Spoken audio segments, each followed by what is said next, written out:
Well, Migration Watch have come out with some blistering report the media claim, or should we say that the media have bothered to report. This is of course something you won't find gleefully reported in The Guardian or BBC, I'm willing to bet. In fact, I'm sure they would just call it bigoted and join their Shah in saying, like the abused girls in Rotherham, we should all just shut up for the sake of diversity. Of course, we ain't gonna do that and never will. At the end of the day, if you act like a scumbag, regardless of who you are or where you're from, we're gonna shit all over you from a great height. This is a given, as you know. And obviously here the topic at hand is not really even the foreigners coming into this country, it's our government and the powers that be letting them do it.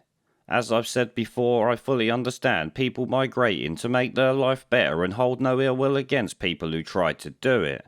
Most people would do what they could to make their life better and the same for their family. I'm not too naive to see this, and most migrants will work and never commit a crime. That much at the end of the day we know is true, but that never stops the fact they should never have been allowed into the UK in the first place. Our government and other organisations we pay for should be keeping them out and severely limiting the numbers of legal migration literally to the absolute bare minimum.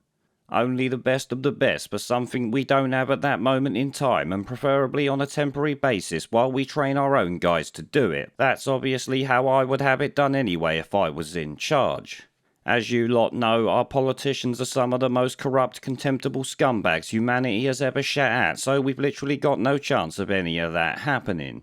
Instead, the floodgates open and our demented politicians import them by the boat and car fucking plane load on a daily basis. Shit, the media are even saying some jihadi scumbag got into the UK despite being on their terror no-fly list or some shit like that. This would not surprise me considering the number of terrorists they have imported already, but could also just be bullshit distractions. Anyway though, the crux of this article by Breitbart and indeed the report by Migration Watch is the simple fact that all this never-ending migration will end up fucking up the social cohesion of this country. Well, let's be honest, it's already doing it.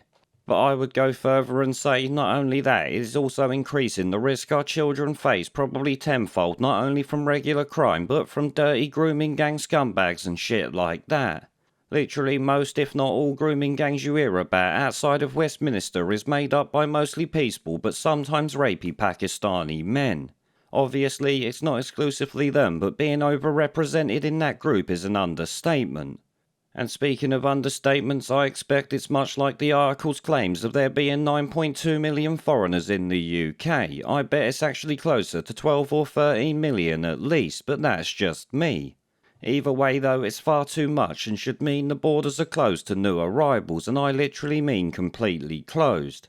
The ones who are already here would be impossible to change because the main political parties would never even try to do it due to it being a political minefield for these woke fuckpig MPs.